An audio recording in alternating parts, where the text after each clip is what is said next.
Olá, tudo bem?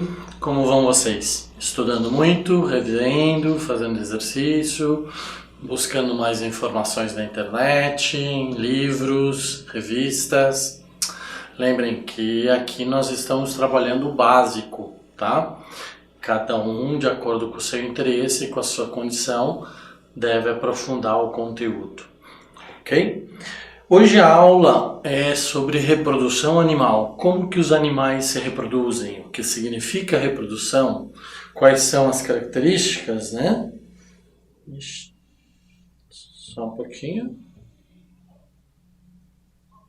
Não? Então, reprodução é o ato que permite a conservação da espécie.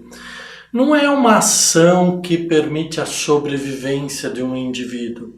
Porque, de fato, nós, seres humanos e animais e vegetais, não precisamos nos reproduzir para sobreviver. Agora, para garantir a sobrevivência da nossa espécie, é necessário que nós nos reproduzamos, né? Então, tem dois tipos de reprodução, a reprodução sexuada e a reprodução assexuada, né? Reprodução sexuada significa que existe o coito sexual, existe o sexo entre dois indivíduos, né? Masculino e feminino, né? Ou assexuada, quando não existe esse coito sexual ou ato sexual, e normalmente é feito de uma forma diferenciada, tá? Então vamos falar sobre sexuada ou a reprodução tipo gâmica. O que é gâmico, né? Então nós vamos ouvir muito falar sobre gametas, reprodução gâmica, né? O que significa isso? É o órgão que permite a troca, a geração de agente ou de conteúdo genético para um próximo indivíduo, né? Para a geração de um próximo indivíduo. Então, por meio de gametas, há essa recombinação genética, né? Então, a troca de gameta masculino com o gameta feminino faz uma interação gâmica ou dos gametas, e essa interação faz com que se troque informações genéticas. Por isso que muitas vezes, ou a grande maioria das vezes, 99,9% das vezes, os filhos não são nem iguais à mãe 100%, nem iguais ao pai 100%, eles são uma mistura genética. E lá em genética a gente vai ver como isso ocorre, essa maravilha da troca genética, né? Tá? Isso aumenta então essa permuta gâmica de gametas, aumenta a capacidade do indivíduo sobreviver, aumenta as condições de adaptação do indivíduo ao seu clima, ao seu ambiente onde ele vive. Já a reprodução assexuada, ela não troca gametas, ela é um simples ato onde um ser vivo, né, unicelular, pluricelular, ele faz o que? Ele faz uma partição do seu corpo, da sua célula, para formar novas células. Nós vamos ver isso com calma, não se preocupem, né? Como nós vamos falar isso agora. Então, onde são formados os gametas? Onde são formadas as nossas heranças genéticas? Nas nossas gônadas. Gônadas são os órgãos que produzem os gametas, né? Nós vamos ver mais lá para frente as gônadas masculinas, as gônadas femininas, tá? Que podem ser, então, ovário, que produz o óvulo, né? E no masculino, os testículos, que produzem os espermatozoides, né? Para aqueles que são meninos, estão familiarizados, né? Dos seus testículos surgem os espermatozoides. E para as meninas, os seus ovários internos, né? Surgem os óvulos, ok? Também mais lá para frente nós vamos falar detalhadamente disso. Então, nesse momento, vamos lembrar, gônadas geram os gametas, né? Que são os responsáveis pela herança, pela transmissão das cargas genéticas que vão gerar um novo indivíduo com todas as suas características, formas, altura, cor de olhos, cor de cabelo, formato de orelha, de nariz, né? Ok? E nós temos gônadas masculinas e gônadas femininas. Gônadas femininas são os ovários, que produzem óvulos, e as gônadas masculinas são os testículos, que produzem os espermatozoides, né? Porém, alguns animais não possuem gônadas, né? Eles não precisam das gônadas, eles não têm gônadas, são menos evoluídos num processo, numa escala de evolução, né? Entretanto, possuem gametas, porque sem gametas não há como haver troca genética, né, e haver reprodução. Então, por exemplo, os poríferos, os espongiários, os vermes poliquetas, né, ou minhocas marinhas, eles não têm gameta, eles fazem uma reprodução a partir de uma multiplicação celular que tem uma diferenciação e forma os gametas masculinos e femininos, né? Ou outras células do organismo que se transformam nesses gametas, né? Então você não tem um órgão, um tecido específico ou uma gônada específica para formar o seu gameta. Qualquer outra célula do seu organismo pode formar os gametas. Então, com isso nós temos dois tipos de seres, tá? Vamos lá, vamos entender, né? Nós temos seres que são monóicos, né? Mono significa um, oico significa casa. Uma casa que habita os dois tipos sexuais, masculino e femininos, tá certo? São os seres chamados bissexuais, hermafroditas. Por exemplo, as minhocas, né? As minhocas elas podem atuar tanto como masculino como feminino. Elas têm as gônadas masculinas e femininas, né? Ou seja, os dois sexos funcionam no mesmo organismo, né? Algumas vezes um dos órgãos, uma das gônadas amadurece em tempo diferenciado da outra. O masculino amadurece antes do feminino, o feminino amadurece antes do masculino, para evitar o autocruzamento, para evitar que haja necessidade do indivíduo buscar um outro indivíduo e assim fazer a troca genética. E para que nós precisamos da troca genética? Para que as espécies se tornem mais aptas, mais resistentes, mais fortes e tenham melhores e maiores condições de sobrevivência às mudanças gerais do meio ambiente e da vida, né? Tá? E seres dioicos? Bom, os seres dioicos são seres unissexuados, ou seja, dioicos, eu tenho duas casas para dois sexos. Eu tenho um sexo masculino e eu tenho um sexo feminino. Por exemplo, nós homens, nós somos homens, eu sou homem, alguns de vocês que estão me assistindo são homens, outros são mulheres. Cada um de nós tem um sexo. Eu tenho um sexo masculino e algumas pessoas femininas vão ter o sexo feminino, que são as mulheres. Assim são os animais e assim são muitas das espécies vegetais também. Árvores que possuem somente as gônadas masculinas e outras árvores que possuem somente as gônadas femininas.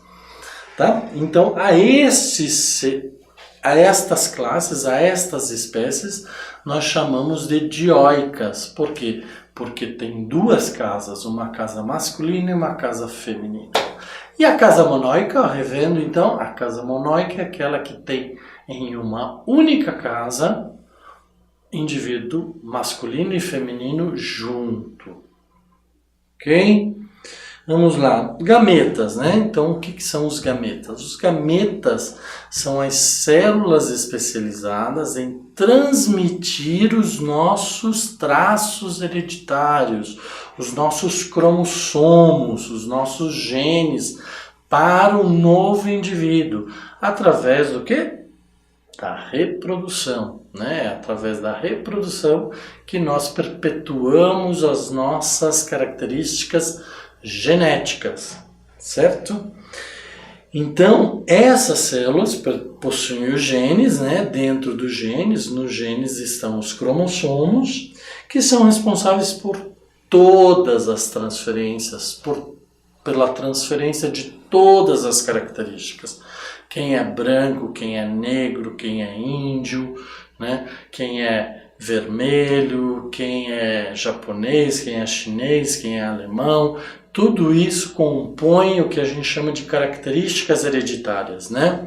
Se eu sou pele mais branca, pele mais morena, se eu tenho mais pelo, se eu tenho menos pelo, se eu tenho a minha orelha com lóbulo, sem lóbulo, se eu tenho um nariz maior, um nariz menor, né? Um olho claro, um olho escuro, se eu tenho outras características, todas as características, na verdade, são transmitidas a partir dos genes, a partir dos cromossomos, né? Vocês já devem ter ouvido falar em herança genética, herança cromossômica, não?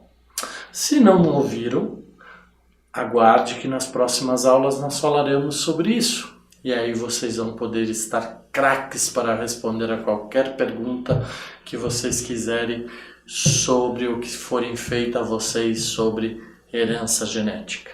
Mas vamos lá. Então nós temos dois tipos de gameta. Gametas isogametas. Iso significa iguais, mesmo tamanho, ou gametas idênticos, né? Que são sempre encontrados em seres mais simples. E os gametas anisogametas, que são células diferentes, encontradas na maioria dos seres vivos. Por exemplo, os gametas do ser humano, eles são anisogametas. Os gametas masculinos são diferentes dos gametas femininos. Quais eram os gametas femininos? Ovário é a gônada que gera o óvulo, que é o gameta. No masculino, testículos são as gônadas que geram os espermatozoides, que são os gametas. Espermatozoides são diferentes dos óvulos. Olha lá, nós temos aqui nessa figura superior, né, que eu estou riscando aqui para vocês, os nossos óvulos femininos. Na figura do meio, nós temos os espermatozoides, né? Então, gametas femininos, geralmente grandes, imóveis, eles não se mexem, né? Eles não andam, eles não têm perna, eles não têm mobilidade. Eles precisam de outros suportes, outros mecanismos que os façam movimentar-se, né? Do ovário até o útero, por meio da trompa. Isso nós vamos também novamente, quero enfatizar com vocês, convidá-los para as próximas aulas para a gente aprender sobre as estruturas sexuais masculinas e femininas. Um universo fantástico, muito legal, vocês vão gostar. Ok? Então, gametas femininos, grandes, imóveis, com muita reserva nutritiva, né? Chamadas de macrogametas. Macro porque são grandes, né? Ok? Óvulos nos animais, mas nos vegetais, apesar de ser óvulos, eles recebem um nome diferente, eles recebem o nome de oosferas, né? São as oosferas vegetais. Vejam aqui, né? As oosferas nos vegetais e os óvulos nos animais. Os gametas masculinos são pequenos, são móveis, são rápidos, né? são constituídos basicamente de material nuclear. Então são pequenos, eles são constituídos para quê? Para eles se movimentarem e irem ao encontro do óvulo, né? O óvulo tem um tempo, porque ele tem mais material nutritivo, porque ele tem maior reserva nutritiva, ele tem mais tempo de duração, de sobrevivência. O espermatozoide não, o espermatozoide não tem esse tempo de sobrevivência, não tem uma reserva nutritiva. Em poucas horas, ou em 24 horas, ou em 48 horas, dependendo da espécie, eles vão morrer. Se eles não encontrarem os óvulos para fazer a reprodução e garantir a perpetualidade da espécie, eles vão morrer, sinto muito, né? Não tem reserva nutritiva para garantir-lhes a sobrevivência, tá?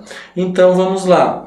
Espermatozoides nos animais, que eu tenho falado muito aqui, e nos vegetais são chamados anterozoides, um pouquinho diferente, né?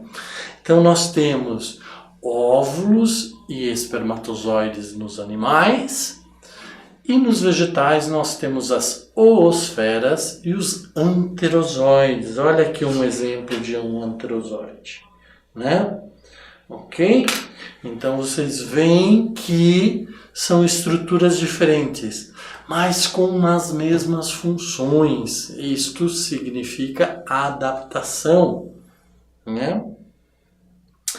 Células dos gametas. Os gametas podem ter células haploides e células diploides. O que são células haploides? São oriundas do processo de meiose. Então, quando um óvulo, quando um espermatozoide surge, ele surge de uma divisão celular. Então, ele carrega em si, no seu núcleo, uma célula haploide chamada N, de um único nucleotídeo, né? E contém meia carga cromossômica. Então ele só leva uma parte dos cromossomos. E por que ele só leva uma parte dos cromossomos? Como eu já falei antes, hoje nesta aula, porque ele vai levar a parte dele cromossômica para interagir com a outra parte cromossômica que vem da mãe. Então, uma parte vem do pai e outra parte vem da mãe. Estas duas partes vão se unir. O pai tem uma parte N e a mãe tem uma parte N de cromossomos, né? Então, eles vão se unir e vão formar uma célula haploide, 2 Ns, né? São as células germinativas. Então, no nosso organismo, nós temos células germinativas, que são células N, haploides, tá?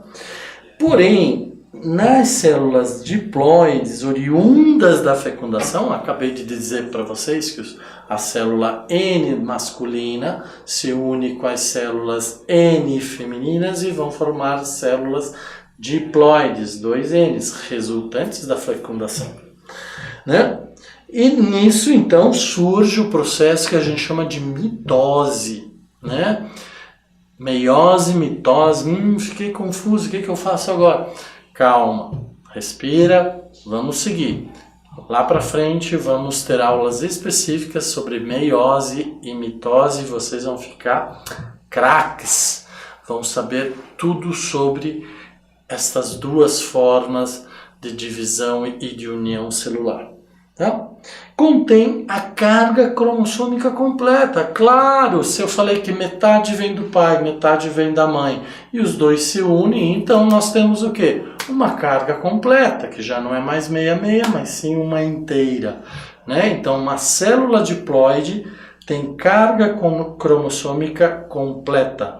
Uma célula haploide, que vem de um dos progenitores, ou do pai ou da mãe, tem meia carga cromossômica, né? São células somáticas, por exemplo, musculares, nervosas, de proteção, né? De estrutura, células ósseas. Fiquei confuso agora, mas não são da reprodução? São oriundas da reprodução, lembra? Nós vamos tratar sobre esse assunto nas próximas aulas, da reprodução, uma célula vai formar todo um organismo, todo um corpo, vai ter o processo de diferenciação celular que vai formar os diversos tipos de tecidos, os diversos tipos de órgãos, né?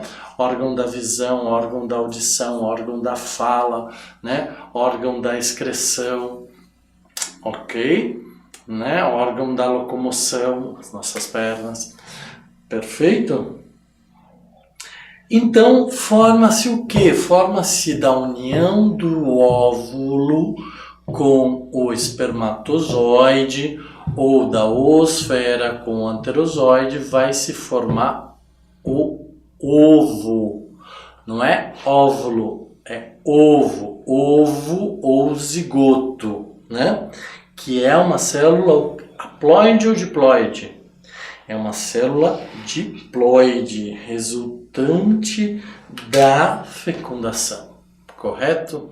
Então lembrem-se, né? A célula é oriunda da fecundação, da união do óvulo com o espermatozoide, surge o zigoto ou o ovo.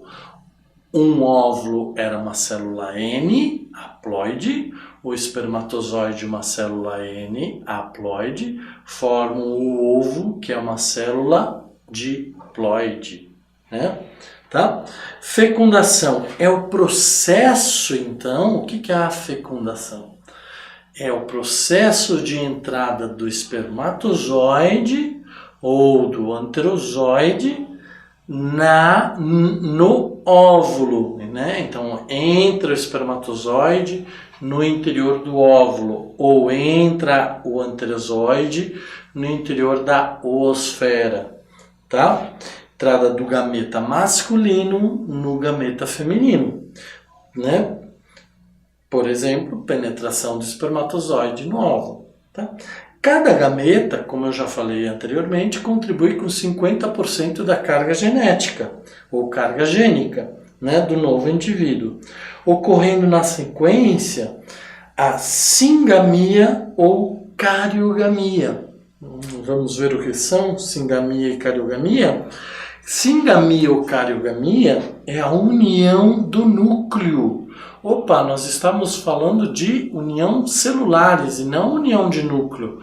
Ah, então agora quer dizer que vem da célula do pai, da célula da mãe, vem um núcleo e vão formar, que vão se unir dentro de uma mesma célula, os dois núcleos vão se formar e vão gerar um único núcleo. Por isso que um único núcleo só pode ter 2 N's. Por isso que então essa célula, né, germinativa vem com um único N. Um N daqui, um N do pai, um N da mãe, se juntam, unem os núcleos e vão formar 2 N's, vão formar um núcleo diploide, né? Ok, é a união do núcleo gameta masculino ao núcleo do gameta feminino, podendo ser monospérmica, quando só entra um espermatozoide no óvulo da mulher, ou no óvulo do ser feminino, né? Ou um anterozoide na oosfera da planta feminina, ou pode ser polispérmica, pode entrar vários espermas ao mesmo tempo, né? Às vezes isso dá origem, por exemplo, a quem já ouviu falar dos trigêmeos, quadrigêmeos, né? Isso acontece muito com os animais, cachorros, gatos, felinos, que dão fecundação, que dão geração a mais de um descendente por reprodução, né? Tá? Então isso pode ser oriundo de polispermia ou de monospermia. Se for monospermia, é que vai gerar um gêmeo, um trigêmeo, aí nós vamos ver mais para frente como que isso acontece, né? Tá certo? Então, lembrando, podemos ter singamia, que é a união dos núcleos na fecundação das células germinativas. Nós vamos ter a singamia ou cariogamia, né, que é a união dos núcleos, e nessa união dos núcleos unem-se os cromossomos, e nesse momento então nós temos as trocas cromossômicas, as trocas gênicas, né, e podendo ser monospérmica ou polispérmicas, tá? Mesmo com a polispermia, às vezes somente um espermatozoide funciona. Então podem entrar vários espermatozoides, mas somente um vai entrar de forma ativa e cumprindo com todas as funções, né? Outros espermatozoides entram, mas eles não vão estar executando as suas tarefas, né? Eles não vão estar aptos, né, certo, a realizar a singamia ou a união do núcleo, né? Tá? E o que é uma autofecundação? Autofecundação é quando ocorre num único ou no próprio indivíduo, o indivíduo se autofecunda, né? Ocorre normalmente, muito raro, né, quando o seu gameta masculino fecunda o seu gameta feminino, né, muito raro de acontecer, né? Lembra dos seres assexuados, né? Normalmente um gameta ou uma gônada, ela amadurece em um tempo diferente, então para evitar justamente a autofecundação, né? Fecundação cruzada é o que a gente estava conversando até agora, sobre a questão de o gameta masculino se unir ao gameta feminino. Então é a necessidade de dois indivíduos se unirem através do coito sexual, do ato sexual, né, e fazer a troca de gametas, tá bom? Podendo ocorrer tanto em seres monóicos como dioicos. Alguns seres, ainda que monóicos, lembra, monóicos, uma casa que tem os dois sexos, preferem muitas vezes ainda fazer a troca de gametas ou a fecundação cruzada ao invés da autofecundação, tá? Dicogamia em seres bissexuados, tá? O que são seres bissexuados? Que têm dois sexos, né? Os hermafroditas, né? Ocorre o amadurecimento de um tipo de gônada antes da outra. Acabei de falar para vocês que nos seres, né, monóicos, que têm os dois sexos num único indivíduo, um gameta, uma gônada amadurece antes da outra e vai gerar gametas ou femininos ou somente masculinos. Quando acontece de que a gônada masculina amadurece primeiro, a isso nós chamamos de protandria, né? E quando a gônada feminina amadurece primeiro, nós chamamos a isso de protogenia, ok? Então é interessante e importante vocês lembrarem, quando a gônada masculina amadurece primeiro é protandria, né? Nome difícil, palavra difícil, mas vocês vão tirar de letra, vocês vão gravar esta palavra, né? E quando a gônada feminina amadurece primeiro é protogenia. Tá? As fecundações após o ato sexual, né, ou o ato sexual, ele existe, mas a liberação do gameta, às vezes ela não é sempre igual. Em muitas espécies ela acontece de forma interna, né? O homem ejacula sua carga genética, seus gametas, dentro do corpo da mulher, né? Ou os seres masculinos ejaculam sua carga genética, seus gametas, dentro do corpo da mulher, né? do ser feminino, ser masculino e ser feminino, né? Então a isso a gente chama de fecundação interna. Porém, muitas vezes isso pode acontecer externamente, por exemplo, sapos, anfíbios, peixes. Às vezes a mulher, depois do ato sexual, depois do ato de reprodução, depois de toda a excitação que ocorre, ela ejacula os seus óvulos externamente, ela põe num ambiente normalmente úmido, de água, ela ejacula seus óvulos e o homem, ou o indivíduo masculino, o sapo masculino, ejacula sua carga de espermatozoides sobre os óvulos. E então, externamente, o espermatozoide ou os espermatozoides vão fecundar os óvulos, formando o ovo, zigoto e depois a singamia, cariogamia, que você já sabe o que é, né? Certo? Então, nós temos fecundação interna e fecundação externa. Certo? E quanto ao tipo de ovos oriundos desses processos de fecundação, né? Nós temos os ovíparos, que são os animais que após a fecundação, após a singamia, após o surgimento do ovo, né, da união do espermatozoide com o óvulo, ele expele o ovo no ambiente. Então esse ovo vai ficar por um período no ambiente para que o embrião se desenvolva, esteja apto a sair do ovo, né? A ser expelido do ovo na forma de um novo indivíduo, numa nova forma de vida, né? Uma nova vida, né?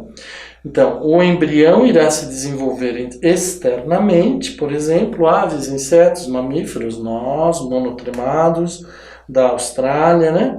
Ornitorrinco, equidna, né?